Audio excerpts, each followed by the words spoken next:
बिस्मिल्लाहिर्रहमानिर्रहीम। अस्सलाम वालेकुम स्टूडेंट्स।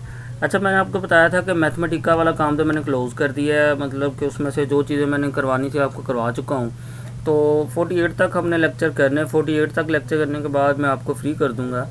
तो लेकिन मैं चाह रहा था कि ये जो आज वाला लेक्चर है और नेक्स्ट जो 3 लेक्चर हैं, इसमें जो हमने डिस्कशन करनी है ना, वो मैं चाह रहा था कि पेपर के हवाले से की जाए, और जो कोई थ्योरी है, कोई डेफिनेशन वगैरह है जो कि आ सकती हो, तो हम उसको डिस्कस कर लें। ठीक है। अच्छा, सबसे पहले ना पेपर के अंदर डेफिनेशन वगैरह थ्योरी थोड़ी सी आ जाती है, तो वो आपको मैं बता देता हूँ कि सबसे पहले क्वेश्चन आता है कि जी व्हाट इज़ मैथमेटिका, या ये आ जाता है कि जी डिफ़ाइन मैथमेटिका, डिस्क्राइब मैथमेटिका, या कोई भी मतलब ना ये डेफिनेशन लाजमी आती है, बहुत ही इंपॉर्टेंट है। अच्छा, अब इसमें डेफिनेशन देखो लिखता है, कहता है जी व्हाट इज़ मैथमेटिका। कहता है जी the software program Mathematica combines the following features into a unique field interactive environment. मतलब क्या क्या ये मैथमेटिका करता है हमारे पास। एक तो कहता है न्यूमेरिकल कैलकुलेशंस, फिर कहता है सिंबॉलिक कैलकुलेशंस, फिर प्लॉट्स। आपको याद होगा ना, न्यूमेरिकल कैलकुलेशन में हम लोग सोल्व कर सकते हैं, सिंबॉलिकल भी, प्लॉट्स भी हमने ट्रा किए। फिर लिस्ट कैलकुलेशन है, function procedure and rule based programming है, ग्राफिक प्रोग्रामिंग है, एनिमेशंस है। एनिमेशंस हमने अभी पढ़े नहीं है, लेकिन एनिमेशन भी हम लोग इसके अंदर कर सकते हैं।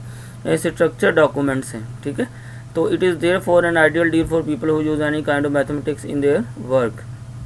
तो एक तो ये डेफिनेशन बन सकती है कि जी what is Mathematica, define Mathematica, describe Mathematica. मतलब कि इसके रिलेटेड कोई भी मतलब कि क्वेश्चन ये पूछा जा सकता है, तो आपको पता होना चाहिए कि मैथमेटिका असल में होता क्या है और हम मैथमेटिका से क्या क्या सोल्व कर सकते हैं। ठीक है। मतलब कि मैथमेटिका एक तरह से एक सॉफ्टवेयर का नाम है, एक प्रोग्रामिंग है। उस प्रोग्रामिंग के अंदर हमारे पास जो चीज़ें हम लोग उसको सोल्व कर सकते हैं, ये उनकी उसने लिस्ट दे दी है सारी। ठीक है। ये जो मैंने बुक ओपन की है, ये आपको मैंने सेंड की हुई है, जो इस हमारे सिलेबस की रिकमेंड बुक है। तो आप इस बुक को रीड करें, इस बुक से ही हमने सारा काम करना है। अच्छा, दूसरा एक डेफिनेशन मैं बताता हूँ कि कर्नल की डेफिनेशन आ जाती है। What is the kernel. Kernel असल में ये होता है कि जब हम मैथमेटिका के अंदर लिखते हैं ना, हम लोग सीधा क्वेश्चन लिखते हैं, उसका आंसर आ जाता है, लेकिन असल में जो उसकी प्रोग्रामिंग हो रही होती है वो कर्नल के अंदर हो रही होती है।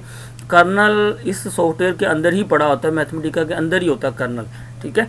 तो ये डेफिनेशन भी आ जाती है। बेसिक मैंने आपको बता दिया। अगर आप इसको ऑर्गेनाइज वे में लिखना है तो चलो नेट से भी हम लोग देख सकते हैं कि जी, चलो मैं आपको दिखा देता हूँ कि कर्नल असल में काम क्या करता है।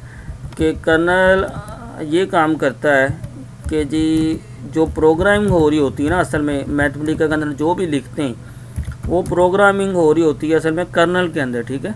तो कर्नल की डेफिनेशन प्रॉपर वे में चलो हम लोग गूगल भाई से पूछ लेते हैं कि what is kernel in Mathematica. मतलब कि मैथमेटिका के अंदर जो कर्नल होता है हमारे पास वो क्या होता है। तो इसकी डेफिनेशन हमें इधर से मिल जाएगी। मतलब कि ये देखें, ये उसने इधर बताया हुआ थोड़ा सा कि आप इधर सर्च करके ना इसकी डेफिनेशन मतलब मेन हमने लिखनी है। कहता था Wolfram language kernel is a text based interface that allows you to evaluation Wolfram language commands. देखा ना, वही बात। मतलब जो कमांड्स होती है, जो इसकी प्रोग्रामिंग होती है सारी, वो हमारी कर्नल के अंदर हो रही होती है। ठीक है। It has a number of use including debugging installation. The following examples contains instructions for Mathematica. ठीक है। तो ये कर्नल की डेफिनेशन आ सकती है कि जी व्हाट इज़ कर्नल या डिफ़ाइन कर्नल, ऐसा कुछ भी। मैं आपको पास्ट पेपर भी सेंड करूंगा, लेकिन वो पास्ट पेपर मैं अभी आपको इसलिए नहीं सेंड कर रहा, तो आपने वो पास्ट पेपर देख के कंफ्यूज हो जाना है, क्योंकि वो जो पास्ट पेपर है ना वो है एमएससी के, और एमएससी की जो हमारी आउटलाइन होती है ना वो और होती है, तो वो आउटलाइन उसके अकॉर्डिंग लिखे हुए हैं। तो इसलिए मैं चाह रहा था कि अभी ना आपको मैं उसके बारे में गाइड कर दूँ, लेकिन मैं वो पेपर आपको मैं सेंड करूँगा ताकि आपको आइडिया हो जाए थोड़ा सा कि इसका पेपर किस वे में आ सकता है। ठीक है। तो जो थ्योरी में जैसे जैसे बता रहा हूँ कि ये 2 डेफिनेशन मैंने बताई हैं कि what is Mathematica, what is a kernel, तो इसकी डेफिनेशन आपने ना याद रखनी है। बस आप उधर से सर्च कर लें ऐसे कि कर्नल की जो बेसिक ऑर्गेनाइज डेफिनेशन बनती है ना, तो इधर से आपको डिफरेंट मिल जाएंगी। ठीक है।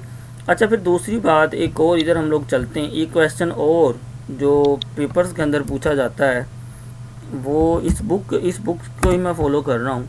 अच्छा, ये पेपर में असल में क्वेश्चन ऐसे पूछा जाता है कि चलें फ़र्ज़ करें ये हैं, पेपर में क्वेश्चन पूछा जाता है कि जी राइट 5 एक्सप्रेशन ऑफ डेरिवेटिव। ठीक है, समझ आई ना बात की। मतलब कि इसके 2 तरीके हैं आप कि आपने क्या करना है, डेरिवेटिव के जितने भी एक्सप्रेशन बनते हैं उनको लिखना है, जैसे ये टेबल में लिखा हुआ है सेम आपने ऐसे ही लिखना होता है।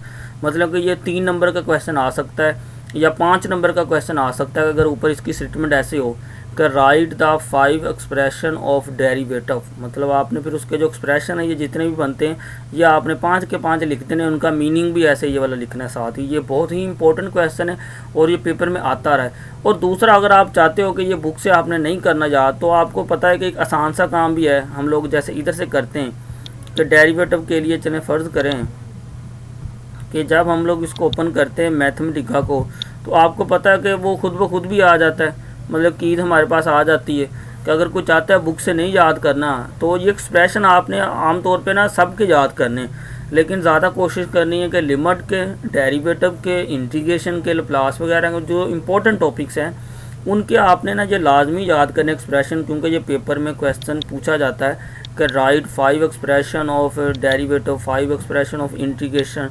तो ये एक्सप्रेशन आपको पता है, जैसे मैं इधर से भी आपको दिखा देता हूँ कि फ़र्ज़ करें इधर से मैं लिखना चाह रहा हूँ, देखें जब आप इधर डी लिखते हो, ये ब्रैकेट लिखते हो, तो यही चीज़ होती है, देखें इसके नीचे ब्रैकेट के ये आगे ना, मतलब कि अगर आप चाहते हो कि जो डेरिवेटिव का एक्सप्रेशन, आपको क्वेश्चन आ गया कि राइट 5 एक्सप्रेशन ऑफ डेरिवेटिव, आप इधर से डी करके ये भी लिख सकते हो, देखो कि D into F into x पहला एक्सप्रेशन ये, इसके आगे आपने लिख देना कि gives the partial derivative partial F, फिर दूसरा एक्सप्रेशन ये, तीसरा ये, चौथा ये, पाँचवा ये, छठा जी।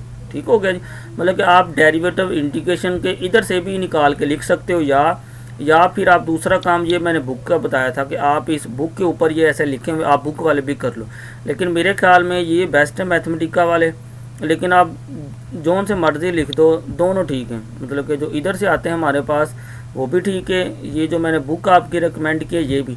3 के तो आपने अच्छे तरीके से याद करने हैं ना, कि डेरिवेटिव के, इंटीग्रेशन के और लिमिट्स के। देखिए ये डेरिवेटिव के थे 5 एक्सप्रेशन, 1 2 3 4 5 6, मतलब कि 6 एक्सप्रेशन है। पेपर में वो कह देता है कि जो राइट 5 एक्सप्रेशन, राइट 3 एक्सप्रेशन, तो आप इसमें से फिर कोई भी 3 लिख सकते हो। इनका ऐसे मीनिंग भी ऐसे पूरा टेबल बना के आपने सेम ये सारी थ्योरी ऐसे लिखनी है, ठीक है।